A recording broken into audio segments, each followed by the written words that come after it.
কোন ইমানদারের মৃত্যুর সময় যখন হয়, আল্লাহর হুকুম পালন করছে ইমানদার নেককার, নবীজি সাল্লাল্লাহু আলাইহি সাল্লাম বলেন তার মৃত্যুর সময় যখন হয়, আসমান থেকে প্রথমত একদল অত্যন্ত সুন্দর চেহারার আকৃতির ফেরেশতা আল্লাহর পক্ষ থেকে আসমান থেকে ওই ব্যক্তির কাছে নেমে আসে। নাই না, ওই ফেরেশতাদের হাতের মধ্যে জান্নাতের কাফন, কাফন বুঝেন তো না, যেটা গায়ে লাগায় আর কাপড়, জান্নাতি কাফন এবং জান্নাতি সুগন্ধি তাদের মধ্যে কাছে থাকে। এবং ওই মৃত যে বেটা মারা যাবে, ইমানদার মুমিন, তার চোখের দৃষ্টি যেতটুকু যায় সে দেখতে পারবে বরাবর চোখ দিয়া, এতটুকু দূরত্বে ওই ফেরেশতারা আয়েশা বসে। এর একটু পরেই মালাকুল মউত আজরাইল অত্যন্ত সুন্দর আকৃতিতে, অত্যন্ত সুন্দর আকৃতিতে ওই নেককার মুমিনের কাছে এসে বসে একদম শিয়রে। এরপরে শিয়রে বসে ওই ইমানদার নেককার আল্লাহর হুকুম মাননেওয়ালা বান্দাকে মালাকুল মউত ডাক দিয়ে বলে, হে পবিত্র আত্মা, আল্লাহর ক্ষমা, আল্লাহর সন্তুষ্টির দিকে বেরিয়ে আসো। রূহকে ডাক দেয়, রূহকে ডাক দেয়। আল্লাহ নবী সাল্লাল্লাহু আলাইহি ওয়াসাল্লাম বলে, উম্মত, তোমাদের জগ, তোমাদের বালতি বা জগ পানি ভরা, এটা যদি কাট করে, কাট করিলে যেভাবে আরামসে পানি পড়ে, ঠিক তেমনি ভাবে ইমানদারের রূহ এইভাবে আরামসে স্বাভাবিকভাবে ওই মালাকুল মউত আজরাইলের হাতে চলে আসে। ফেরেশতারা তখন আসমানের দিকে এই রূহটাকে নিতে থাকে, আল্লাহ তাআলার আরশে আজিমের কাছে নিয়ে যায়। আল্লাহ তাআলা তখন বলে, আমার আরশের নিচে আমার নেক বান্দাদের নাম লেখার যে খাতা ইল্লিয়িন, সেখানে আমার এই পবিত্র বান্দার নামও তুলে নাও। কোন নাফরমান, পাপী, বেঈমান, আল্লাহর অবাধ্য, জীবনভর আল্লাহর নাফরমানিতে কাটাইছে, তার মৃত্যুটা কেমন হয়? নবীজি সাল্লাল্লাহু আলাইহি ওয়াসাল্লাম বলেন, আসমান থেকে প্রথমত এই নাফরমান যখন মুমূর্ষ মৃত্যুর কাছাকাছি হয়, তখন আসমান থেকে একেবারে কুৎসিত চেহারা একদল ফেরেশতা নেমে আসে। তাদের কাছে একদম দুর্গন্ধযুক্ত চট বস্তা তাদের কাছে থাকে। চট বস্তা, যে বস্তা প্রচন্ড দুর্গন্ধওয়ালা, এই চট নিয়ে তারা ওই নাফরমানের চোখের সীমানায় আইসা বসে। মালাকুল মউত আজরাইল আসে। মালাকুল মউত আজরাইল একটু পরে এসে ওই নাফরমানের কাছাকাছি এসে অত্যন্ত কুৎসিত আকৃতিতে, অত্যন্ত বিকট আকৃতিতে মালাকুল মউত এসে যখন দাঁড়ায়, তখন সে বলে যে, হে অপবিত্র আত্মা, আইয়াতুহান নাফসুল খাবিসা, হে খবিশ আত্মা, আল্লাহর অসন্তুষ্টির দিকে বেরিয়ে আয়, বেরিয়ে আয়, উখরুজি ইলা সাখাতিল্লাহ, আল্লাহর অসন্তুষ্টির দিকে বাইর হও। রূহকে ডাক দেয়। আল্লাহ নবী সাল্লাল্লাহু আলাইহি ওয়াসাল্লাম বলেন, নাফরমান পাপীর রূহটা তখন আপনার কলিজা থেকে বের হতে চায় না, বরং সারা দেহের মধ্যে দৌড়াইতে থাকে। ফেরেশতা তখন একটা হাত দিয়ে একটা টান মারে, এক টানে ছিঁড়লে এটা এসে কণ্ঠনালীর কাছে এসে আটকায়। প্রথম টানের সাথে ছিঁড়ে ফেলে, রূহটা ছিঁড়ে ফেলে, কণ্ঠনালীর কাছে আইসা আটকায়। কণ্ঠনালীর কাছে নাফরমানের রূহটা এই কণ্ঠনালীর মধ্যে আইসা আটকায়া যায়।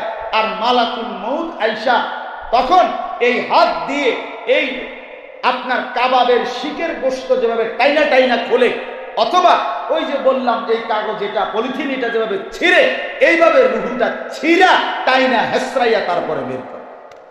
মানে এটা ছিঁড়া ভিড়া যায়, ছিন্ন ভিন্ন হয়েছে।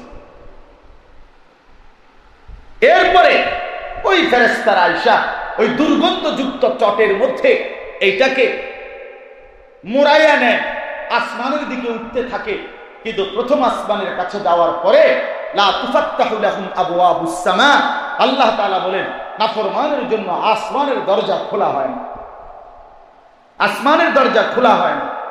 ওয়ালা ইয়াদখুলুনাল জান্নাহ হাত্তা ইয়ালিজাল জামালু ফি সাম্মিল খিয়াত। আল্লাহ তাআলা বলেন, এবং এই নাফরমান জান্নাতেও প্রবেশ করতে পারবে না। তখন আল্লাহ তাআলা আদেশ করে, আমার এই নাফরমান বান্দার রূহটা তোমরা নিচে জমিনের মধ্যে ছুঁড়ে মারো। ফেরেশতারা প্রথম আসমানের কাছ থেকে এই রূহটাকে আছাড় মারে নিচে, এক আছাড়ে এটা শতবক জমিনের নিচে যাইয়া পড়ে।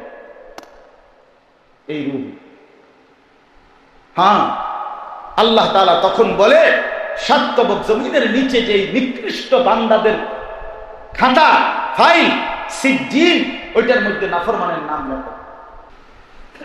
ব্যক্তিগতভাবে আমরা মুসলমান হিসেবে প্রত্যেকেই এই কথাটা দিল থেকে বিশ্বাস করি যে আমাদের জিন্দেগির দুইটা অংশ। প্রথম অংশ হলো আমাদের এই হায়াতের জিন্দেগি, দুনিয়ার জীবন, ইহকালীন এই জীবন। দ্বিতীয় অংশ হলো মৃত্যু পরবর্তী জিন্দেগি, আখিরাতের জীবন।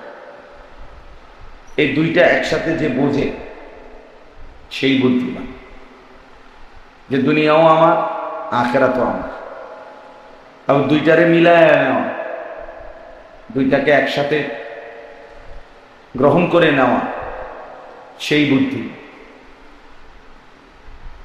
কোরআনুল কারীমের মধ্যে আছে, আল্লাহ তাআলা বলেন, ওয়াবতাগি ফীমা আতাকাল্লাহু দারাল আখিরাহ ওয়ালা তানসা নাসীবাকা মিনাদ দুনিয়া।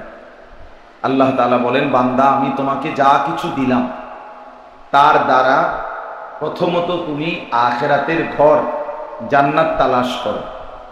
হ্যাঁ, তবে দ্বিতীয়ত ওয়ালা তানসা নাসীবাকা মিনাদ দুনিয়া, দুনিয়ার প্রয়োজন অংশ ভুলে যেও। তাইলে বোঝা গেল দুনিয়া ভুলতে বলে না, আল্লাহ তাআলা বলছেন উভয়ের মধ্যে সমন্বয় করে নিতে। শাইখুল হাদিস হযরত মাওলানা জাকারিয়া রাহমাতুল্লাহ আলাইহি তিনি ফাজাইলে আমালের মধ্যে লিখছেন যে কমপক্ষে প্রথম কথা হলো এক মুমিন আখিরাতকে প্রাধান্য দিবে, দুনিয়াকে সাথে রাখবে। অথবা সর্বোচ্চ কমপক্ষে যদি সে ফিকির করেও দুইটা, তো কমপক্ষে অর্ধেক অর্ধেক, দুনিয়ার ফিকির করলে অর্ধেক, আখিরাতের ফিকির করলে অর্ধেক। এর চাইতে নিচে নামতে পারবে না, এর চাইতে নিচে আখিরাত নামতে পারবে না। মানে আমার অর্ধেক ফিকির আখিরাত না, তার চাইতে নিচে নেমে গেল আমার আখিরাতের ফিকির, দুনিয়ার অংশ বেড়ে গেল, তাইলে হবে। এটার প্রমাণ কি? প্রমাণ হলো কোরআনুল কারীমের মধ্যে আল্লাহ তাআলা দোয়া শিখাইছেন। হযরতই লিখছেন এখানে, আল্লাহ তাআলা দোয়া শিখাইছেন, রব্বানা আতিনা ফিদ দুনিয়া হাসানা ওয়া ফিল আখিরাতি হাসানা। এই যে, আয় আল্লাহ, আপনি আমাদেরকে দুনিয়ার মধ্যেও হাসানা, যা উত্তম, তা দান করেন, আখিরাতেও যা হাসানা, উত্তম সুন্দর, তাই দান করেন। তাহলে এখানে দুনিয়াও দেন, আখিরাতও দেন, তবে দুটোটাই উত্তমটা দেন। তাহলে দুনিয়া আখিরাতকে একসাথ করে দিছে। তাহলে সেই হিসাবে অর্ধেক অর্ধেকও যদি হয়, তারপরেও পরকালীন মুক্তির আশা করা যায়। তার চাইতে নিচে নামার কোনো দলিল হযরত বলছেন কোরআন সুন্নাহর মধ্যে নাই। অর্থাৎ দুনিয়া 3 ভাগের 2 ভাগ আর আখিরাত আমার ফিকির 1 ভাগ, এমন হওয়ার সুযোগ নেই। বরং কোরআন সুন্নাহর প্রথম চাহিদা হলো আখিরাত বেশি হবে, ফিকির দুনিয়া অল্প। মান আহাব্বা দুনিয়াহু আদাররা বিআখিরাতি। নবী সাল্লাল্লাহু আলাইহি ওয়াসাল্লাম বলেন, যে দুনিয়াকে ভালোবাসলো তার আখিরাত ক্ষতিগ্রস্ত হলো। ওমান আহাব্বা আখিরাতাহু আদাররা বিদুনিয়া, যে আখিরাতকে ভালোবাসলো তার দুনিয়া ক্ষতিগ্রস্ত হলো। ফাআসিরু মা ইয়াবকা আলা মা ইয়াফনা। এখন নবীজি সাল্লাল্লাহু আলাইহি ওয়াসাল্লাম বলেন, তোমরা এখন কি করবা? তো নবীজি পরামর্শ দিলেন, অতএব তোমরা যেটা স্থায়ী থাকবে, যেটা স্থায়ী ক্ষণস্থায়ী, স্থায়ী নয়, তো ক্ষণস্থায়ীর উপরে স্থায়ীকেই প্রাধান্য দাও। ফাতিরু, এই ইসার করো, প্রাধান্য দাও। তাহলে এখান থেকে বোঝা গেল স্থায়ী কোনটা? আখিরাত। কি বলেন? আর ক্ষণস্থায়ী কোনটা? দুনিয়া। তাহলে অতএব দুনিয়ার চাইতে আখিরাতকে কি দাও? প্রাধান্য।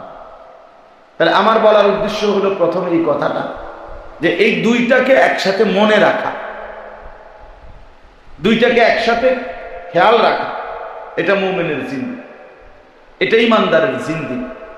ইমানদার 1 মিনিটের জন্য আখিরাতকে ভুলতে পারে না, বলার কোনো অনুমতিই নেই, কোনো অনুমতি নেই। কোরআনুল কারীমের মধ্যে সূরা বাকারার মধ্যে একেবারে প্রথমে আল্লাহ তাআলা একজন মুত্তাকি মুমিনের সিফাত, গুণ বলছেন 6টা। এই 6টি গুণের মধ্যে 6 নাম্বার গুণ বলছেন আল্লাহ প্রত্যেক মুত্তাকির পরিচয়, মুমিনের পরিচয়, অবিল আখিরাতি হুম ইউকিনুন, আখিরাতের ব্যাপারে পূর্ণ ইয়াকিন রাখে, আখিরাতের ব্যাপারে পুরা ইয়াকিন রাখে, শুধু ধারণা না। ধারণা, হ্যাঁ শুনছি হাসরের মাঠ হইব, বলে তো অনেকেই তো কয় দেখি, এত মানুষের তো হইতেও পারে, আচ্ছা হইলেও হইল, তখন একটা বুঝ হইল। এই সমস্ত ফাইজলামি কথা না, এরকম মস্কারি কথা না, বুঝেন নাই কথাটা? যা না হইতেই পারে, হুজুররা যেহেতু বলে, এত হুজুর কি আর মিশা কথা বলে, এরকম না বিষয়। বরং অবিল আখিরাতি হুম ইউকিনুন, আল্লাহ তাআলা বলেন আখিরাত হবে একেবারে ইয়াকিন, নিশ্চিত, নিশ্চিত, একদমই নিশ্চিত। এই জন্য পরকাল, আখিরাত, এটা মুমিনের কলবে, মুমিনের জিন্দেগিতে, মুমিনের বিশ্বাসের মধ্যে ইয়াকিনের সাথে থাকতে হবে। আপনারা জানেন, সবাই পারেন, ইমানের যে 7 বিষয়ে ইমান আনতে হয়, তো এখানের মধ্যে স্পষ্ট আছে ওয়াল ইয়াউমিল আখির, আমানতু বিল্লাহি ওয়া মালাইকাতিহি ওয়া কুতুবিহি ওয়া রুসুলিহি ওয়াল ইয়াউমিল আখির। এই যে আমার এটার উপরে ইমান আনতে হবে, তাসদীক, অন্তরে মজবুত বিশ্বাস করতে হবে যে আখিরাত নিশ্চিত, আখিরাত নিশ্চিত। আখিরাতের ব্যাপারে গাফেল হওয়ার কোনো সুযোগ নেই, পরকালকে ভুলে যাওয়ার কোনো সুযোগ নেই।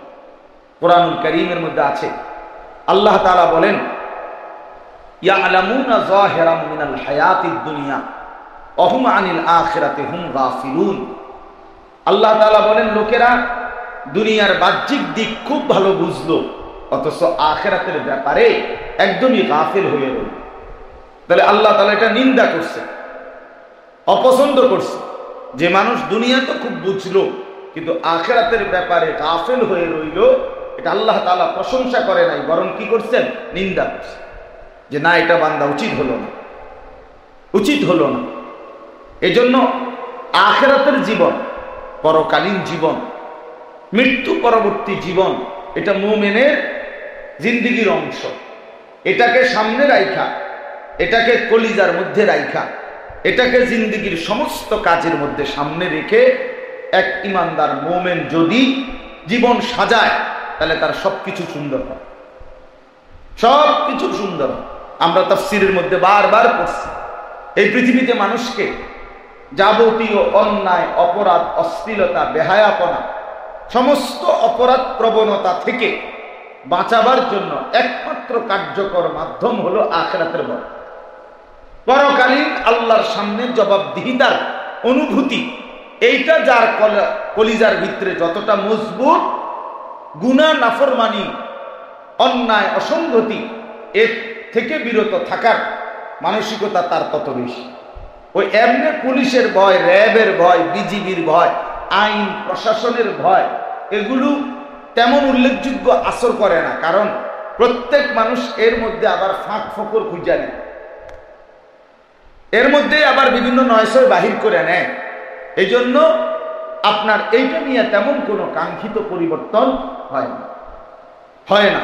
কিন্তু যার কলিজার ভিতরে আখিরাতের ভয়, পরকালের ভয়, আল্লাহ তাআলার সামনে জবাবদিহিতার অনুভূতি, আমি আল্লাহর সামনে দাঁড়াইতে হবে, এইটা কলিজার মধ্যে বসে, তো তার জিন্দেগি নিয়ন্ত্রিত হয়। সে অন্যায় থেকে, গুনাহ থেকে, অপরাধ থেকে বাঁচতে সে আগ্রহী হয়। আমার শায়েখ দামাত বারাকাতুহুম, আপনারা বহুত শুনছেন হযরতের মুখে, হযরত সব সময় বলে যে প্রতিটা বান্দা আমাদের চিন্তা করা উচিত আল্লাহ তাআলার এই কথাটা, যে আল্লাহ তাআলা অহরহ আমাদেরকে ডেকে বলে আলাম ইয়ালাম বিআন্নাল্লাহা ইয়ারা, বান্দা তুমি কি জানো আমি কিন্তু সারাক্ষণ তোমাকে দেখি, সারাক্ষণ তোমাকে দেখি। আমি রাতের অন্ধকারেও আমি দেখি, দিনের আলোতেও দেখি, অন্ধকার কুঠিরেও দেখি, প্রকাশ্য মানুষের মাঝেও আমি তোমাকে দেখি। এই যে আমি তোমাকে দেখি, আমার কাছে তুমি ফিরতে হবে, আমার মুখোমুখি হতে হবে, আমার কাছে তোমার জিন্দেগির হিসাব দিতে হবে। আমি তোমাকে তোমার জীবনের প্রতিটি বিষয় সম্পর্কে অবশ্যই জিজ্ঞেস করবো। ফাওয়ারাব্বিকা লানাসআলান্নাহুম আজমাইন, আল্লাহ তাআলা বলেন কসম বান্দা আমি কিন্তু সমস্ত বিষয় জিজ্ঞাসা করব, একটা বিষয়ও আমি ছেড়ে দেব না। এই যে অনুভূতি, এই বিশ্বাস, এই বোধ, এই ফিকির মানুষকে অন্যায় অপরাধ থেকে বিরত রাখে আর ইবাদত বন্দেগীতে উৎসাহিত করে।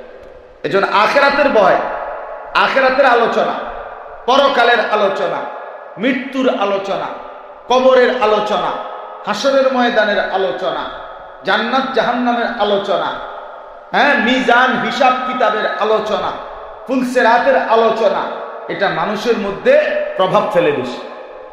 এজন্য উলামায়ে কেরাম কোরআন সুন্নাহর মধ্যে বিপুল পরিমাণ আলোচনা আখিরাত সম্পর্কে। কোরআনুল কারীমের প্রায় সকল সূরার মধ্যে, সকল রুকুতে বারবার আল্লাহ তাআলা পৃষ্ঠার পর পৃষ্ঠা, পৃষ্ঠার পর পৃষ্ঠা আখিরাতকে বান্দার সামনে তুলে ধরছে।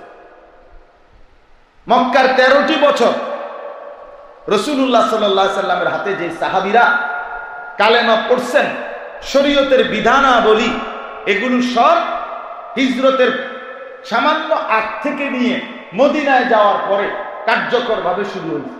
নামাজ ফরজ হয়েছে তো তার অল্প কয়েকদিন পরেই নবীজি হিজরত করছেন। মদিনায় যাওয়ার পরে যাকাত, রোজা, হজ, জিহাদ ফি সাবিলিল্লাহ এই সব কিছু শুরু হয়েছে কখন? ওইখানে। তো তাহলে মক্কার এই 12 বছর 13 বছর কি করলেন তিনি? আল্লাহ তাআলা কোরআনুল কারীমের মধ্যে এই মক্কায় নাযিলকৃত কোরআনুল কারীমের মধ্যে 3 ভাগের 2 ভাগ সূরা মক্কি সূরা, মানে মক্কায় নাযিলকৃত সূরা। তাহলে এখানে আল্লাহ তাআলা শরীয়তের প্রায় সমস্ত বিধান, হুকুম আহকাম দিলেন মদিনায়, কিন্তু তো মক্কায় কি করলেন? মক্কায় এই সাহাবায়ে কেরামের দিলে 12টি বছর, 13টি বছর, 10টি বছর একটানা কোরআনের আয়াত নাযিল করে রাসূলুল্লাহ সাল্লাল্লাহু আলাইহি ওয়াসাল্লামের জবানের মাধ্যমে আখিরাতকে সাহাবায়ে কেরামের কলিজার মধ্যে বসাইছে। আপনি দেখেন মক্কা সূরা, মক্কি সূরার প্রধান বৈশিষ্ট্য হইল মক্কি সূরা, যে মানে মক্কায় নাযিলকৃত সূরাগুলোর মূল আলোচ্য বিষয় হলো আখিরাত, পরকাল, পুনরুত্থান, মানে কবর থেকে আবার উঠাবে, এই নিয়েই ঘুরে ঘুরে আলোচনা। বারবার বারবার ইদা সামাউন ফাতারাত, ইদা শামসু কুব্বিরাত, ইদা সামাউন শাক্কাত, আল্লাহ তাআলা বারবার বলছেন লা উকসিমু বিয়াউমিল কিয়ামা আম্মা ইয়াতাসাআলুন। ঘুরে ঘুরে আল্লাহ বুঝাইছেন, ঘুরে ঘুরে বুঝাইছেন আখিরাত নিশ্চিত, আখিরাত নিশ্চিত, আখিরাত নিশ্চিত, মৃত্যু নিশ্চিত, কবর নিশ্চিত, হাসরের ময়দানে দাঁড়াইবা এটা নিশ্চিত বান্দা, এটা নিশ্চিত। তোমাকে আমলনামা দেয়া হবে এটা নিশ্চিত।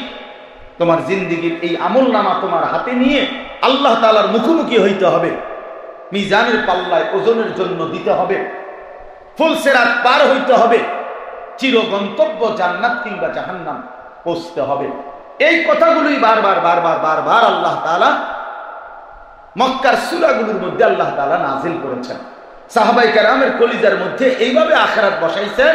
24 ঘন্টা সাহাবায়ে কেরাম হাঁটতে চলতে যেন চোখের সামনে, যে আমি যেমন ওই দেয়াল ঘড়িটা দেখতেছি, আপনাদেরকে দেখতেছি, তো সাহাবায়ে কেরাম যেন আখিরাতকে এভাবে চোখের সামনে দেখতেন। এইভাবে ওনারা কলিজার মধ্যে এটা বসাইতেন, যেন চোখের সামনে দেখতেন, ওনারা আখিরাতকে দেখতেন, আখিরাতকে সামনে রেখে রেখে জিন্দেগি কাটাচ্ছেন। তাইলে ভাই আমার, আখিরাত এবং পরকাল মৃত্যু পরবর্তী জিন্দেগি, এটা মুমিনের সিফাত, মুমিনের অত্যাবশ্যকীয় অংশ। এটাকে জীবন থেকে আড়াল করলে আর জিন্দেগি সুন্দর থাকে না। আখিরাতকে ভুলে গেলে, পরকালের অনুভূতি ভুলে গেলে তখন ওই মানুষের আর নিয়ন্ত্রণ থাকে না, সে তখন মনের ইচ্ছা মতো চলে। তো এখন আল্লাহ তাআলা আখিরাতকে সামনে রেখে সমস্ত মানুষকে আল্লাহ তাআলা বুঝাইছেন যে আখিরাতের এই ধাপ, পরকালের জীবনের শুরু, উদ্বোধনটা কি? মৃত্যু। মৃত্যুর মাধ্যমেই শুরু হয় পরকালীন ধাপ। মৃত্যুই তার পরবর্তী জিন্দেগির শুরু। এই জন্য মৃত্যুকে শেষ হওয়া এটা বলে না। মৃত্যু মানে শেষ হওয়া না, মৃত্যু মানে হারিয়ে যাওয়া না, মৃত্যু মানে ইন্তেকাল। ইন্তেকাল মানে স্থানান্তর। একটা জরুরি কথা মনে রাখবেন, মানুষের কোনো শেষ নাই। যে মানুষ একবার সৃষ্টি হয়েছে তার আর কোনো শেষ নাই। মানুষ শেষ হয় না কোনোদিন। মানুষ স্থানান্তর হয়, মানুষ স্থানান্তর হয়। বীর্যের ফোঁটা থেকে স্থানান্তর হয়, আরেক হালাতে যায়, আরেক হালাতে যায়, আরেক হালাতে যায়। মায়ের পেট থেকে পৃথিবীতে আসে, পৃথিবী থেকে কবরে যায়, কবর থেকে হাসরের ময়দানে ওঠে, হাসরের ময়দান থেকে মিজানের পাল্লার সামনে যায়, মিজানের পাল্লা থেকে ফুলসিরাতের সামনে যায়, সেখান থেকে জান্নাত কিংবা জাহান্নামে যায়। জান্নাতও চিরস্থায়ী, জাহান্নামও চিরস্থায়ী। তো মানুষের শেষ করি? মানুষের কোনো কি নাই, শেষ নেই। যে জান্নাতি হয় সেও খালিদিনা ফিহা আবাদা, যে জাহান্নামী হয় সেও কি খালিদিনা ফিহা আবাদা, চিরস্থায়ী, চিরস্থায়ী। এর জন্য মানুষ স্থানান্তর হয়, মানুষ শেষ হয় না, মানুষ হারিয়ে যায় না, মানুষ চূড়ান্তভাবে নিশ্চিহ্ন হয় না, বরং স্থানান্তর হয়। এই স্থানান্তর, এই দুনিয়ার হায়াত থেকে আখিরাতের হায়াতে যাওয়ার প্রথম কাজ, আখিরাতে যাওয়ার প্রথম মাধ্যম মৃত্যু, মৌত। মৌত, এই মৃত্যু কোরআনুল কারীমের মধ্যে আল্লাহ তাআলা বহুভাবে এই মৌতকে আল্লাহ তাআলা ফুটায় তুলছে, আমাদের সামনে পেশ করছে, আমাদের সামনে পেশ করছে। কোরআনুল কারীমের মধ্যে আল্লাহ তাআলা আছে, ইহুদিরা, কোরআনে আছে যে ইহুদিরা নবীজি সাল্লাল্লাহু আলাইহি সাল্লাম এবং সাহাবীদেরকে বলতো যে আল্লাহ তাআলার বন্ধু হলাম আমরা, আমরা আল্লাহর বন্ধু, আল্লাহর আস্থাভাজন, আল্লাহর প্রিয়জন। তো কোরআন শরীফে আছে আল্লাহ তাআলা বলেন, হে নবী বলেন তাদেরকে, যদি তোমরা আল্লাহর প্রিয়ই হয়ে থাকো তো এই মুহূর্তে আল্লাহর কাছে মৃত্যু কামনা করো। ফাতামান্নাবুল মাউতা ইন কুনতুম সাদিকিন, যে আল্লাহ আমরা যেহেতু আপনার প্রিয়, তো আপনার কাছেই যাইতে চাই, তো এখনই মৃত্যু দেন, এটা কামনা করো। আল্লাহ তাআলা বলেন ওয়ালা ইয়াতামান্নাউনাহু আবাদান, আপনি বলে দেখেন এই নাফরমান পাপী দুনিয়া লুভী জীবনেও মৃত্যু কামনা করবেন, মরতে চাইবেন। নাফরমান মরতে চায় না, মুমিন থাকতে চায় না। নাফরমান কি করতে চায় না? মরতে চায় না। আর মুমিন থাকতে চায় না, থাকতে চায় না। রাসূলুল্লাহ সাল্লাল্লাহু আলাইহি ওয়াসাল্লাম বলেন, ইউহিব্বুল ইনসানু আল হায়াতা ওয়াল মাউতু খায়রুন লিনাফসিহি, মানুষেরা হায়াত, বেঁচে থাকাকে ভালোবাসে, অথচ সে যদি বুঝতো মৃত্যুই মূলত তার জন্য খায়ের, কল্যাণ, তার জন্য কল্যাণ। তো এই জন্য দেখেন, বাস্তব কথা হলো এই মৃত্যুর মাধ্যমে আমাদের পরকালীন জিন্দেগি শুরু। তাহলে একজন মানুষকে পরকালীন জিন্দেগির সফলতা কিংবা ব্যর্থতার যাবতীয় প্রস্তুতি এই হায়াত, দুনিয়া। আমি যে বেঁচে আছি, দুনিয়া কতক্ষণ আছে না আছে সেটা পরের কথা, আমি যতক্ষণ বেঁচে আছি এতক্ষণই আমার হায়াত। এরপরে দুনিয়া থাকলেও কি আর না থাকলেই সেটা আমার দেখার বিষয়। আমার হায়াত, এটাই আমার জিন্দেগি। এর মধ্যে আমি কি করলাম, এর আলোকেই আমার মৃত্যু থেকে আখিরাতের জিন্দেগির শুরু। তাহলে এখন দেখেন, আমি যে আয়াত পড়ছি এটা বোঝানোর জন্য মূলত এই কথাগুলো বলছিলাম। কোন ব্যক্তি যদি তার বেঁচে থাকার এই হায়াত, দুনিয়ার হায়াতটা, সে যদি আল্লাহর হুকুম রাসূলের তরিকা মতো চালায়, তাইলে আখিরাতের জিন্দেগির একেবারে প্রথম ধাপ মৃত্যু, জান কবজ, এটাই হবে একরকম। এখান থেকেই শুরু হবে তার সুখের। আর যে ব্যক্তি এই দুনিয়ার হায়াতটা আল্লাহর নাফরমানি, রাসূলুল্লাহ সাল্লাল্লাহু আলাইহি সাল্লামের সুন্নাত তরিকার বিরোধিতা করে জিন্দেগি কাটাইছে, তো তার মৃত্যু থেকেই শুরু হবে অত্যন্ত মর্মান্তিক যন্ত্রণা। আর এই যন্ত্রণা চলতে থাকবে অনন্তকাল। অনন্তকাল টের পাইয়া যাবে সে আগামী জিন্দেগি তার কেমন হবে। এটা জান কবজের প্রথম মুহূর্তে। এই জন্য কোরআনুল কারীমের মধ্যে আল্লাহ তাআলা 4 জায়গায় মোট আল্লাহ তাআলা উল্লেখ করছেন প্রত্যেক মানুষের মৃত্যুর সময় মৃত্যুর একটা যন্ত্রণা আছে। সাকরাতুল মাউত বলে এটা আরবিতে, সাকরাতুল মাউত, মৃত্যু যন্ত্রণা, মরণের এই জান কবজের যন্ত্রণা। কিন্তু এইটা ইমানদারের জন্য একরকম, নাফরমান পাপী বেঈমানের জন্য ভিন্ন রকম। এখান থেকে সে বুঝে ফেলবে, ইমানদারও বুঝবে আগামী সময়টা তার কেমন যাবে, নাফরমানও বুঝবে আগামী সময়টা তার কেমন যাবে, হাদিসের মধ্যে আছে আল্লাহ নবী সাল্লাল্লাহু আলাইহি ওয়াসাল্লাম এটা খুব সুন্দর করে নবীজি বুঝাই দিয়েছেন। কোন ইমানদারের মৃত্যুর সময় যখন হয়, আল্লাহর হুকুম পালন করছে ইমানদার নেককার, নবীজি সাল্লাল্লাহু আলাইহি সাল্লাম বলেন তার মৃত্যুর সময় যখন হয়, আসমান থেকে প্রথমত একদল অত্যন্ত সুন্দর চেহারার আকৃতির ফেরেশতা আল্লাহর পক্ষ থেকে আসমান থেকে ওই ব্যক্তির কাছে নেমে আসে। না ওই ফেরেশতাদের হাতের মধ্যে জান্নাতের কাফন বুঝেন তো না, যেটা গায়ে লাগায় আর কাপড়, জান্নাতি কাফন এবং জান্নাতি সুগন্ধি তাদের মধ্যে কাছে থাকে। এবং ওই মৃত যে বেটা মারা যাবে, ইমানদার মুমিন, তার চোখের দৃষ্টি যেতটুকু যায় সে দেখতে পারবে বরাবর চোখ দিয়া, এতটুকু দূরত্বে ওই ফেরেশতারা আয়েশা বসে। এর একটু পরেই মালাকুল মউত আজরাইল অত্যন্ত সুন্দর আকৃতিতে ওই নেককার মুমিনের কাছে এসে বসে, একদম শিয়রে।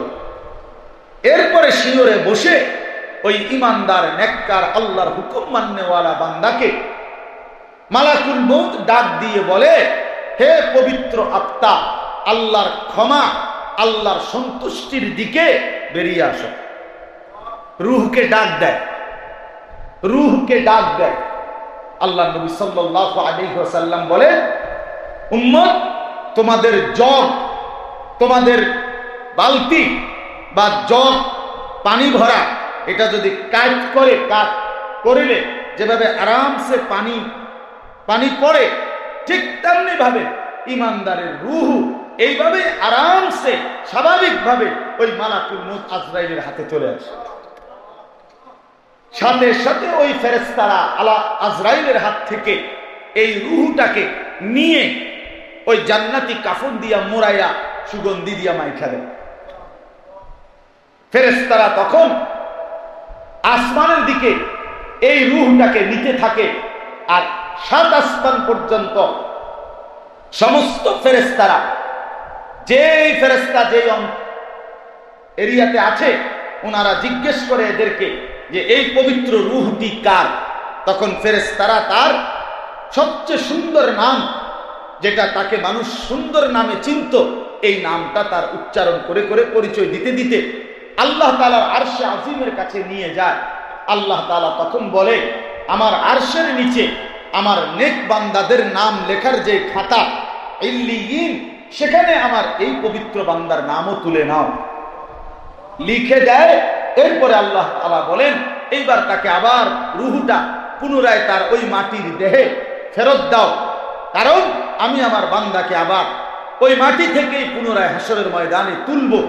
এরপরে তার রূহ ফেরত দেওয়া হয় এবং ফেরেশতা 2 জন তার প্রশ্ন করে এবং পরবর্তী ধাপ তার জান্নাতের নিয়ামত, জান্নাতের আরাম কবর থেকেই শুরু হয়েছে। আমি সংক্ষেপে বলি। আচ্ছা, আমার যেটা বলার উদ্দেশ্য হলো এরপরের অংশ। হাদিসের মধ্যে আছে আল্লাহ নবী সাল্লাল্লাহু আলাইহি ওয়াসাল্লাম বলেন, কিন্তু কোন নাফরমান, পাপী, বেঈমান, আল্লাহর অবাধ্য, জীবনভর আল্লাহর নাফরমানিতে কাটাইছে, তার মৃত্যুটা কেমন হয়?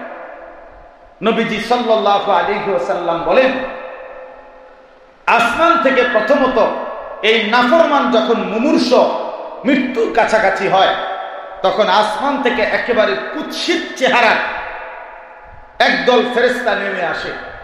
তাদের কাছে একদম দুর্গন্ধযুক্ত চট বস্তা তাদের কাছে থাকে। চট বস্তা, যে বস্তা প্রচন্ড দুর্গন্ধওয়ালা, এই চট নিয়ে তারা ওই নাফরমানের চোখের সীমানায় আইসা বসে। মালাকুল মউত আজরাইল আসে।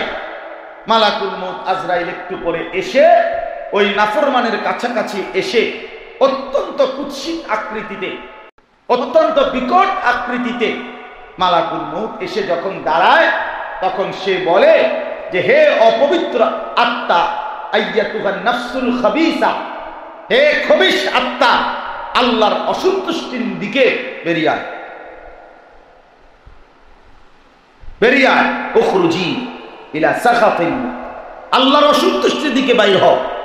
রূহকে ডাক দেয়। আল্লাহর নবী সাল্লাল্লাহু আলাইহি ওয়াসাল্লাম বলেন, নাফরমান পাপীর রূহটা তখন আপনার কলিজার থেকে বের হতে চায় না, বরং সারা দেহের মধ্যে দৌড়াইতে থাকে। ফেরেশতা তখন একটা হাত দিয়ে একটা টান মারে, এক টানে ছিঁড়লে এটা আয়সা কণ্ঠনালীর কাছে আয়সা আটকায়। প্রথম টানের সাথে ছিঁড়ে ফেলে, রুহুটা ছিঁড়ে ফেলে, কণ্ঠনালীর কাছে আয়সা আটকায়, কণ্ঠনালীর কাছে। রাসূলুল্লাহ সাল্লাল্লাহু আলাইহি ওয়াসাল্লাম ওই জামানার উদাহরণ দিয়েছেন। আপনাদেরকে আমি বুঝার সুবিধার্থে বলতে চাই, একেবারে চোখে দেখা জিনিস, যেমন সহজে বুঝবেন। কথার কথা, এই যে মোবাইলটা নতুন কিনলে মোবাইলের একটা বক্স দেয়, এই বক্সটার উপরটা এত পাতলা পলিথিন দিয়া টাইট করে লাগানো থাকে পলিথিন।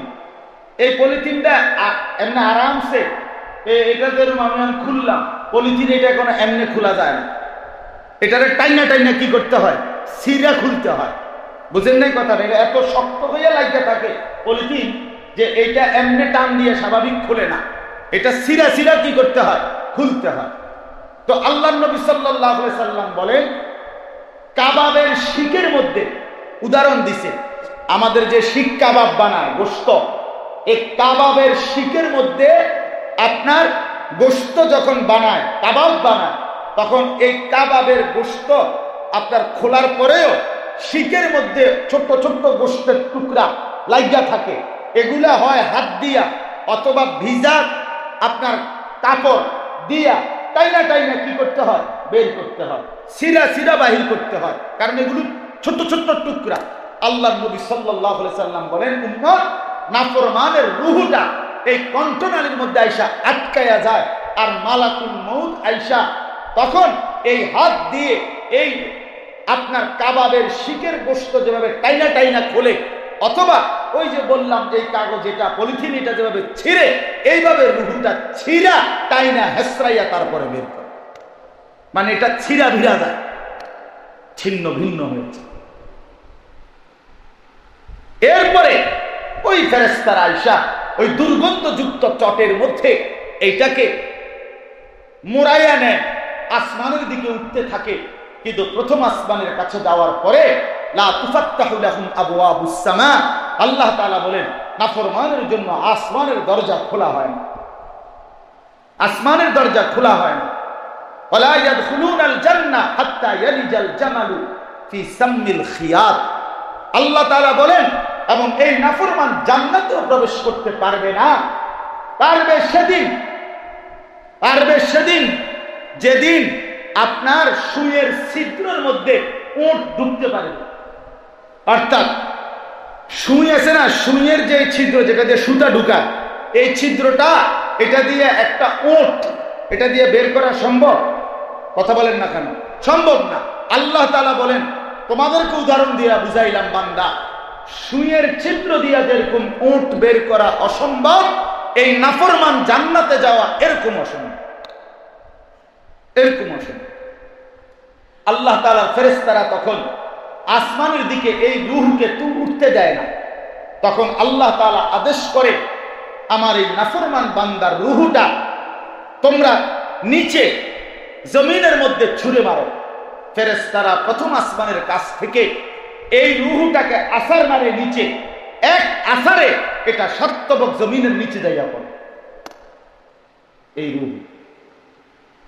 হ্যাঁ, আল্লাহ তাআলা তখন বলে, শতবক জমিনের নিচে যে নিকৃষ্ট বান্দাদের খাতা ফাইল সিজ্জিন, ওইটার মধ্যে নাফরমানের নাম লেখো, লেখা তার রূহ আবার তার দুনিয়ার দেহে ফেরত দাও, কারণ সেখানে তার আরো প্রশ্নের কাজ আছে।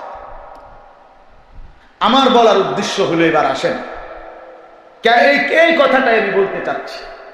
কোরআনুল কারীমের মধ্যে আল্লাহ তাআলা 4 জায়গায় বলছে যে এই মৃত্যুর যন্ত্রণার কথা। তো প্রত্যেক পাপী নাফরমান, আল্লাহর অবাধ্য, আখিরাতকে ভুলে গেছে, বন্দিগিকে ভুলে গেছে, নিজের জিন্দেগীর আখিরাতকে ভুলে গেছে।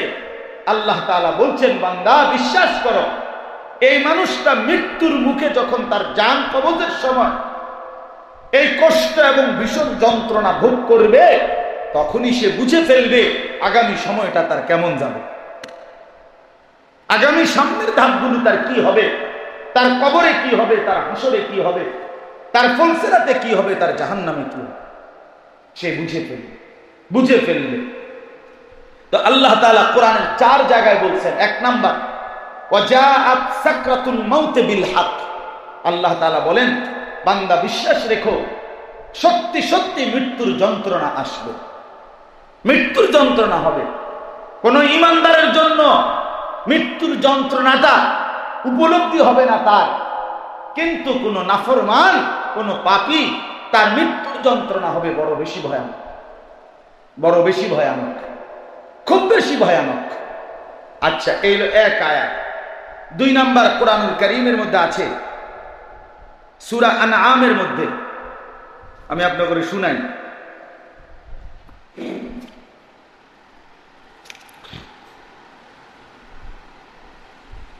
এই যে দেখেন,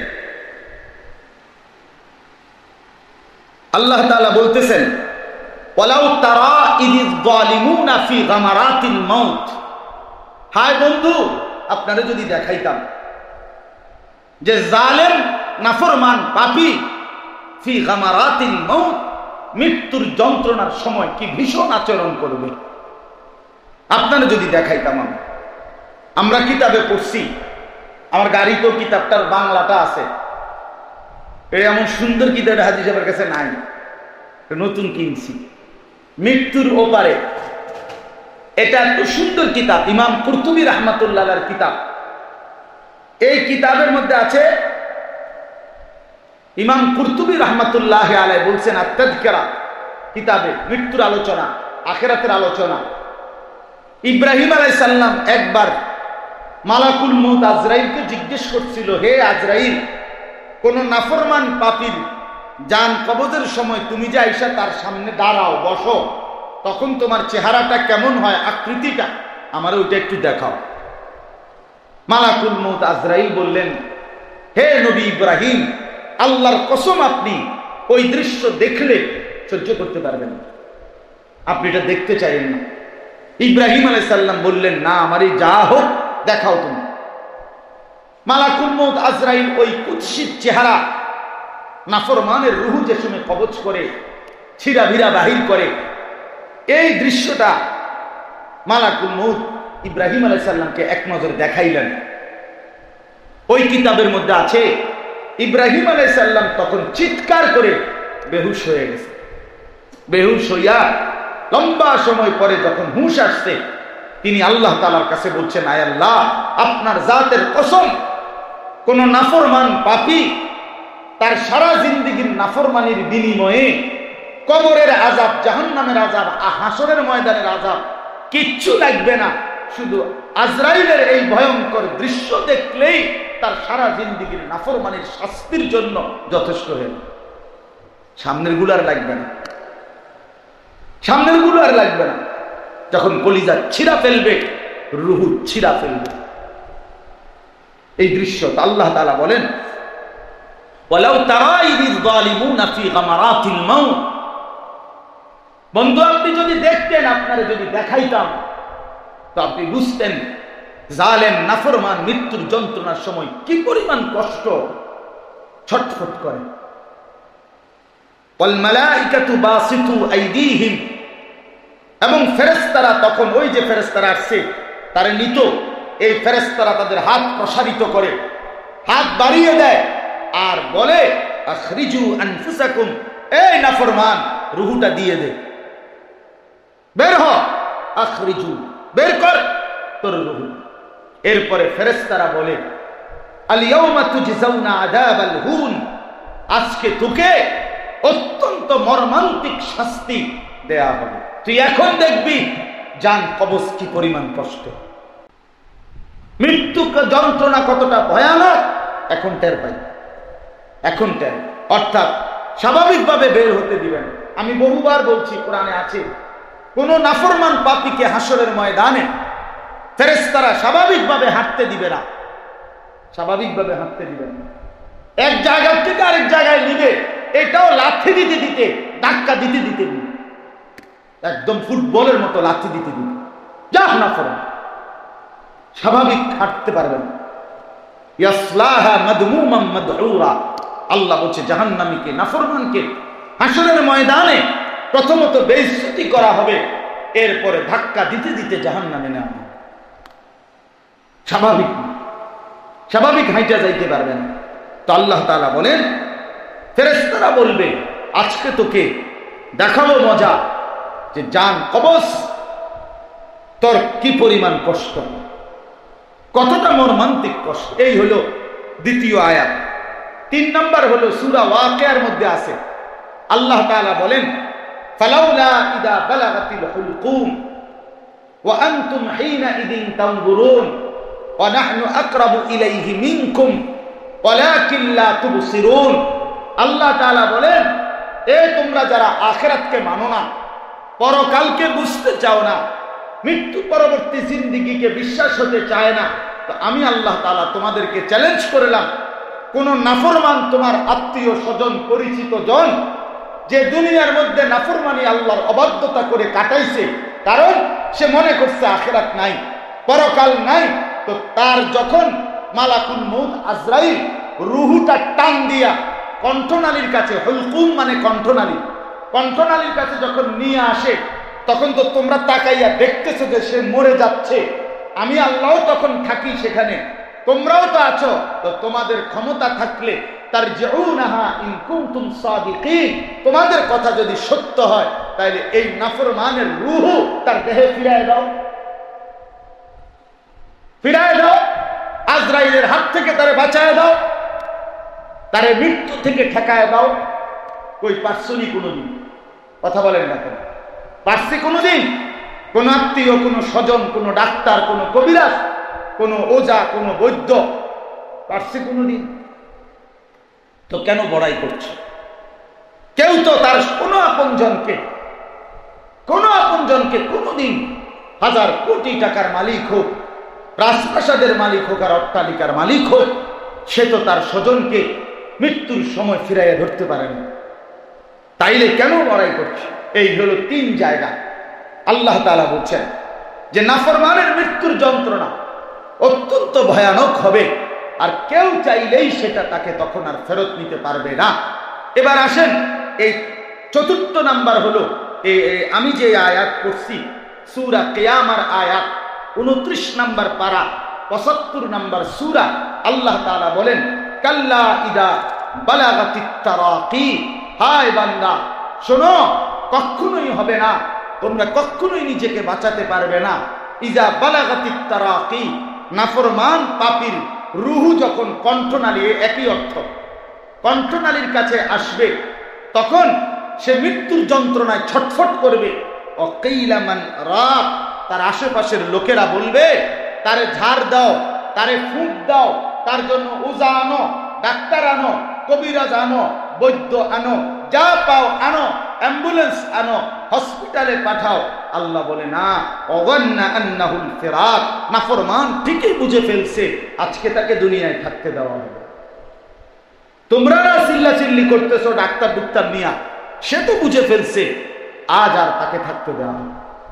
ইলা রাব্বিকা ওয়ালতাফাতিস সাকু বিস-সাক, আল্লাহ তাআলা বলেন নাফরমান পাপী যখন বুঝে ফেলে, আজরাইলকে দেখা ফেলে, যখন রূহ নিয়ে টানাটানি শুরু হয়, তখন তার দুইটা পায়ের গোড়ালি, পায়ের যেই গোছা, আমরা যে জুতা পরি পায়ের যে নিচের অংশ, এই পায়ের গোড়ালি এইভাবে একটার সাথে একটা লাগিয়া যায় যে আল্লাহ তাআলা বলে নাফরমান নিজের পায়ের গোড়ালিটা একটু নড়াইবার মতো ক্ষমতাও রাখে না।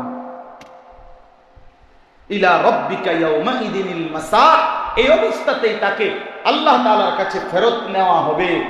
এবার আল্লাহ তাআলা বলেন, আমার যেটা মেইন উদ্দেশ্য, এই শেষ কথা হলো এই চারটা আয়াতের মধ্যে আপনি বুঝছেন যে নাফরমান পাপী আল্লাহর অবাধ্য ব্যক্তির মৃত্যুর যন্ত্রণা, জান কবজের যন্ত্রণা খুব ভয়ানক হবে কিনা বলেন। এখন আল্লাহ তাআলা বলেন এতগুলো পাপ যে করতেছে এই নিয়ে কোনো পেরেশানি নাই, বরং অহংকারী।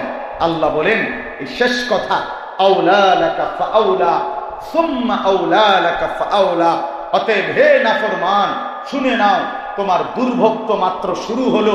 তোমার এই প্রথম দুর্ভোগ, আবার তোমার দুর্ভোগ আসবে, আবার তোমার দুর্ভোগ আসবে, আবার তোমার দুর্ভোগ আসবে। তোমার লাঞ্ছনা, তোমার লাঞ্ছনা, তোমার জন্য লাঞ্ছনা, তোমার জন্য লাঞ্ছনা। চারবার বলছেন আল্লাহ, তুমি কষ্ট পাইবা কমপক্ষে চারবার। 1 নাম্বার জান কবজের সময়, 2 নাম্বার কবরের মধ্যে, 3 নাম্বার হাসরের ময়দানে, 4 নাম্বার জাহান্নাম। এই কয়টা হলো? আউলা লাকা ফাআউলা সুম্মা আউলা লাকা ফাআউলা, এক কথা 4 বার বলছে আল্লাহ। তোমার জন্য দুর্ভোগ, তোমার জন্য দুর্ভোগ, তোমার জন্য দুর্ভোগ, তোমার জন্য দুর্ভোগ। বন্ধু আমার, আজকে উপসংহারে আমি এই কথাটা বলতে চাই, মৃত্যুর এই ভয়ানক যন্ত্রণা, জান কবজের এই কষ্ট হবে তার, নামাজ পড়তো না যে, আল্লাহর প্রতি ঈমান রাখতো না যে। অতএব আলহামদুলিল্লাহ আমরা যদি এতটুকু ভাবি যে আমি আল্লাহর প্রতি ঈমান রাখি, তো আমাদের নামাজ যেন না ছোটে। কি বলে? নামাজ যেন না ছোটে, নামাজ যেন না ছোটে, আমারও না আপনারও না। আমার শায়েখ দামাত বারাকাতুহুম আরিফ বিল্লাহ আল্লামা মুফতি মুশতাকুন নবী কাসিমি হুজুর জীবনে যে কয়েকটা কথার উপরে সবচেয়ে বেশি গুরুত্ব দেয়, এর মধ্যে একটা হলো 5 ওয়াক্ত নামাজ। আমিও আপনাদের কাছে বলি 5 ওয়াক্ত নামাজ জীবনের সর্বোচ্চ গুরুত্ব দিয়া জামাতের সাথে আদায় করার পাক্কা নিয়ত করবেন, বলেন ইনশাআল্লাহ। বিশেষ করে ফজরের নামাজ, বিশেষ করে কোন নামাজ? যে মুমিন তার ফজরের নামাজ ছোটে না, যে মুনাফিক তার ফজরের নামাজ আদায় হয় না, সে আদায় করতে পারে। মুনাফিক ফজর করতে পারে না, এটা হুজুরের কথা। আর মুমিন ফজর ছাড়তে পারে না। ফজরের নামাজ মুমিনের ছোটে না, আর মুনাফিক ফজরের নামাজ আদায় করতে পারে, আদায় করতে পারে। সরাসরি হিসাব রাসূলুল্লাহ সাল্লাল্লাহু আলাইহি সাল্লাম বলছেন ফজরের নামাজ মুমিনের নামাজ। কার নামাজ বলে? মুমিনের নামাজ। ফজরের নামাজ পড়তে কষ্ট হয় তার, মুনাফিক যে, মুনাফিকের কষ্ট। রাসূলুল্লাহ সাল্লাল্লাহু আলাইহি সাল্লাম বলেন ফজরের নামাজ যে পড়ে না সে খবিস। নবীজি বলছে সে খবিস, এটা আস্তা খবিস, খবিস এটা। আর খবিসের ঠিকানা বাথরুম। খবিস পেশাব পায়খানা থাকে। কেন? রাসূলুল্লাহ সাল্লাল্লাহু আলাইহি সাল্লাম বাথরুমে ঢুকতে যেই দোয়া পড়তেন, ওই দোয়ার অর্থ হইল আল্লাহ খবিস থেকে পানাহ চাই। তার মানে খবিস বাথরুমে থাকে। রাসূলুল্লাহ সাল্লাল্লাহু আলাইহি সাল্লাম বলেন যে ফজরের নামাজ পড়ে না সে কাসলান, সে অলস, অপদার্থ, অকর্ম। নবীজি সাল্লাল্লাহু আলাইহি সাল্লাম বলেন যে ফজরের নামাজ পড়ে না তার 2 কানে শয়তান পেশাব কইরা দেয়, মুত্তা দেয়, পেশাব কইরা দেয়। আর আমি বলি যে শয়তান কোন 6 মাসের বাচ্চা না যে অল্প কদ্দুর পেশাব করে। শয়তান অনেক বড়, বহুত বয়স্ক, কাজে পেশাবও বেশি। বোঝেন নাই আমার কথাটা? শয়তান যেমন অনেক বড়, তার পেশাবও তো বেশি। এই জন্য যে নাফরমান ফজরের নামাজ পড়ে না, তার সারা শরীর বিছনা তোষক বালিশ সব ভাষায় এলায় হয়, শয়তানের মুদ্রা ভাষায়।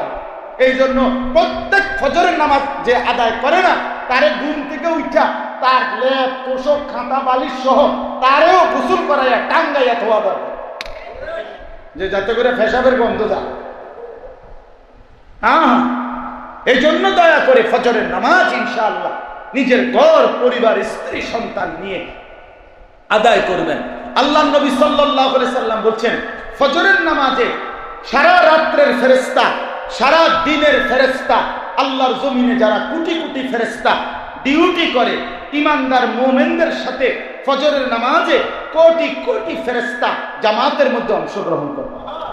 রাসূলুল্লাহ সাল্লাল্লাহু আলাইহি সাল্লাম বলেন, ফজরের 2 রাকাত যে নামাজ আদায় করে, নবীজি বলছেন সে আল্লাহ তাআলার জিম্মাদারির মধ্যে চলে যায়, আল্লাহর জিম্মায় চলে যায়, আল্লাহ তাকে নিজের করে নেয়। যেন আল্লাহ বলে, ফজর পড়লা তো তুমি আমার হয়ে গেল, তুমি আমার হয়ে গেল, তুমি আজকে তোমার সারাটা দিন আমি আল্লাহ দেখব, আমি আল্লাহ দেখব। ফজরের নামাজ ওয়াক্তুল ইনকিলাব, ফজরের নামাজ পরিবর্তনের সময়। ফজরের নামাজের মধ্যে বাতিলের পরাজয় হয়, ফজরের ওয়াক্তে মুমিনের বিজয় হয়। কোরআন শরীফে আছে, কোরআন শরীফে পূর্ববর্তী লূত আলাইহিস সালামের কওম, হুদ আলাইহিস সালামের কওম, শুআয়ব আলাইহিস সালামের কওম, সালেহ আলাইহিস সালামের কওম, এই 4টি অবাধ্য জাতিকে আল্লাহ আযাব দিয়ে ধ্বংস করে দিয়েছেন। আর এই 4টি জাতিকে আল্লাহ ধ্বংস করেছেন ফজরের ওয়াক্তে। এই জন্য ফজরের ওয়াক্তে নাফরমানের পরাজয় হয়, ইমানদারের বিজয় হয় ফজরের ওয়াক্তে। এই জন্য আমরা প্রত্যেকে ইনশাআল্লাহ, এটা হাদিসের বক্তব্য, ফজরের নামাজের মুসল্লি যারা ইমাম মাহদির সৈন্য হবে তারা, ফজরের নামাজের মুসল্লি যারা দাজ্জালের বিরুদ্ধে লড়বে তারা। ফজরের নামাজ যে পড়ে না, সে প্রথম ধাক্কাতেই দাজ্জালের খপ্পরে পড়ে যাবে, ঈমান রক্ষা করা কঠিন হয়ে যায়। এই জন্য আমরা ইনশাআল্লাহ প্রত্যেকেই নিয়ত করি। আল্লাহ তাআলা কোরআনে স্পষ্ট বলছে, ফালা সাদ্দাকা ওয়ালা সাল্লা, যে নামাজ পড়ে নাই, যে আমি আল্লাহর উপরে ঈমান রাখে নাই, তার মৃত্যুর যন্ত্রণা হবে বড় মারাত্মক। এজন্য আবারও বললাম, আমরা নিয়ত করলাম আমরা 5 ওয়াক্ত নামাজ পড়বো ইনশাআল্লাহ। এবং বিশেষ করে কোন নামাজ বলেন, আবার বলেন কোন নামাজ? ফজরের নামাজ, ফজরের নামাজ, ফজরের নামাজ, ফজরের নামাজ, ফজরের নামাজ। রাসূলুল্লাহ সাল্লাল্লাহু আলাইহি সাল্লাম এই পৃথিবী থেকে যেদিন বিদায় নিছিলেন, রবিউল আউয়াল মাসে সোমবারে, স্পষ্ট কিতাবের মধ্যে আছে আস-সিরাতুন নববিয়্যা, সৈয়দ আবুল হাসান আলী নদভী রাহমাতুল্লাহ আলাইহির লিখিত কিতাব। এটার বাংলা অনুবাদ আছে নবী-এ রহমত এই নামে। এই কিতাবের মধ্যে আছে রাসূলুল্লাহ সাল্লাল্লাহু আলাইহি সাল্লামের ইন্তেকাল হয়েছে যে সোমবারে রবিউল আউয়াল মাসে। সেদিন ফজরের নামাজের সময় তিনি সাহাবায়ে মসজিদে যেতে পারেন নাই, প্রচন্ড অসুস্থ ছিলেন। আল্লাহ নবী সাল্লাল্লাহু আলাইহি সাল্লাম ফজরের নামাজের ওয়াক্তে নিজের হুজরার পর্দা সরাইয়া আয়েশা রাদিয়াল্লাহু তাআলা আনহার মাধ্যমে মসজিদে নববী পুরা মসজিদ ভরা সাহাবীদেরকে দেখছেন আবু বকর রাদিয়াল্লাহু তাআলা আনহুর ইমামতিতে নামাজ পড়ছে। আল্লাহ নবী মুচকি হাসি দিয়া চোখের পানি ফেলে দিয়েছেন, আর আয়েশাকে বলছেন, আয়েশা, আমার 23 বছরের মেহনত সার্থক। আমি 23টা বছর কত কষ্ট করেছি, পাথরের আঘাত সয়েছি, পেটে পাথর বাঁধছি, দান দান শহীদ করেছি। আমার দিবা নিশির কান্না, রক্ত, চোখের পানি, পেটে পাথর বাঁধা, এই কষ্ট, এই সব কিছুর বিনিময়ে আমার স্বপ্ন ছিল আমি মৃত্যুর আগে আমার উম্মতকে নামাজের মধ্যে পূর্ণ দেখব। আমি ফজরের নামাজে পূর্ণ দেখলাম। এরপরেই হাদিসে আছে আল্লাহ নবী সাল্লাল্লাহু আলাইহি সাল্লাম এরপরেই সোমবার দিন ফজরের নামাজের পরে নবীজি হাত তুলে আল্লাহকে বলছিলেন, আল্লাহুম্মা রাফিকাল আ'লা, আল্লাহ আপনার কাছেই এবার আমি যেতে চাই। তো সেদিনই নবীজি জোহরের নামাজের আগেই ইন্তেকাল করেছেন। এজন্য উম্মতকে নবী শেষ কোন নামাজে দেখছেন? আবার বলেন, শেষ হাসি দিয়েছেন কোন নামাজ দেখা? চোখের পানি ফেলছেন কোন নামাজ দেখা? ফজর, ফজর, ফজর, ফজরের নামাজ। মহল্লাকে মহল্লা, এলাকাকে এলাকা, এলাকাকে এলাকা ফজরের নামাজে মুসলমান, ফজরের নামাজে মুসলমান। হায় মুসলমান, জিন্দেগি তো মুসলমানের ভাগ্য, মুসলমানের বিজয়। মুসলমানের পতাকা উড়বে না ওই বক্তৃতা দিয়া হবে না, স্লোগান দিয়া হবে না, সেজদা দিয়া গোলামি করে আল্লাহকে রাজি করে চোখের পানি ফেলে এরপরে কালেমার পতাকা উড়াইতে হবে। হ্যাঁ, এজন্য ফজরের নামাজের মুসল্লি যারা, তাদের হাতে কালেমার বিজয়, ইমানের বিজয়, ইসলামের বিজয়। এজন্য আমরা প্রত্যেকে ইনশাআল্লাহ এখানে যারা আছি আমরা নিয়ত করি, আমরা নিজেও বলবো, আমরা পড়বো, অন্যকেও ফজরের নামাজের কি করব, আহ্বান করব। বলেন ইনশাআল্লাহ, ওয়াদা করেন, ভালো করে ওয়াদা করেন, বলেন ইনশাআল্লাহ। আল্লাহ তাআলা তৌফিক দান করেন। অন্যদেরকে বলবেন কিনা বলেন, নিজের স্ত্রী, নিজের ছেলে, নিজের মেয়ে, নিজের অফিসের কর্মচারী, নিজের ব্যবসার কর্মচারী, প্রত্যেককে একজন আরেকজনকে ফজরের নামাজের ক্যাম্পেইন করেন, ফজরের নামাজের প্রতি উৎসাহিত করেন। একে অপরকে বললে ইনশাআল্লাহ ফজরের মুসল্লি বেড়ে যাবে। এই যে আজকে ইসরায়েলের এই ইহুদি বেঈমানরা এই পর্যন্ত প্রতিদিন মুসলমানের রক্ত ঝরাচ্ছে, মুসলমানের মুজাহিদিনদেরকে রক্তে ভাসায় ফেলতেছে। ওদের ধর্মীয় বিশ্বাস হলো, আশ্চর্য হলো, তারা বিশ্বাস করে যেদিন মুসলমানদের জুমার নামাজ আর ফজরের নামাজের মুসল্লি বরাবর হবে, সেদিনই মুসলমানদের হাতে সারা পৃথিবীর বিজয় হবে। এই জন্য আল্লাহ তাআলা আমাদের প্রত্যেককে ফজরের ইহতিমাম করার তৌফিক দান করেন, ফজরের নামাজ গুরুত্ব দিয়ে আদায় করার তৌফিক দান করেন। ইনশাআল্লাহ ফজরের মুসল্লি হয়ে আল্লাহর দ্বীনের জন্য আমরা লড়বো ইনশাআল্লাহ। বলেন ইনশাআল্লাহ, সবাই নিয়ত করেন ইনশাআল্লাহ। কোন নামাজ? আবার বলেন, জোরসে বলেন, আরো জোরে। মাশাআল্লাহ, আল্লাহ তাআলা আমাদের সবাইকে তৌফিক দান করেন। শায়েখ দামাত বারাকাতুহুমের তত্ত্বাবধানে হযরতের বহুতি মহব্বতের যে কিতাব আল ওয়াবিলুস সাইয়্যিব, আল্লাহ তাআলার অপার অনুগ্রহের বারিধারা, এই বইটা আরবি বই ছিল, এটার বাংলা অনুবাদ করা হয়েছে আমাদের শায়েখ দামাত বারাকাতুহুমের তত্ত্বাবধানে। শায়েখেরই কলিজার টুকরা একজন মাওলানা সাহেব এই বইটার বাংলা তরজমা করছে, অনেক সুন্দর। জিকিরের উপরে হযরত যত কথা বলে, জিকিরের ফজিলত, জিকিরের কতগুলো, প্রায় 70টার উপরে ফজিলত, বরকত এই কিতাবের মধ্যে আলোচিত আছে। আপনারা প্রত্যেকে চেষ্টা করবেন, যাদের কাছে আগে আছে তো আছে, নতুন করে আপনারা হযরতের গাড়ির কাছ থেকে এই কিতাবটি কিনবার চেষ্টা করবেন। আল ওয়াবিলুস সাইয়্যিব, আল্লাহ তাআলার অপার অনুগ্রহের বারিধারা। আপনি পড়বেন একটা একটা পৃষ্ঠা করে, আর জিকিরের ফজিলত পড়ে নিজের জবান দিয়ে ইনশাআল্লাহ জিকির চালু হয়ে যাবে। আল্লাহ তাআলা আমাদেরকে তৌফিক দেন, কবুল করেন, আমিন।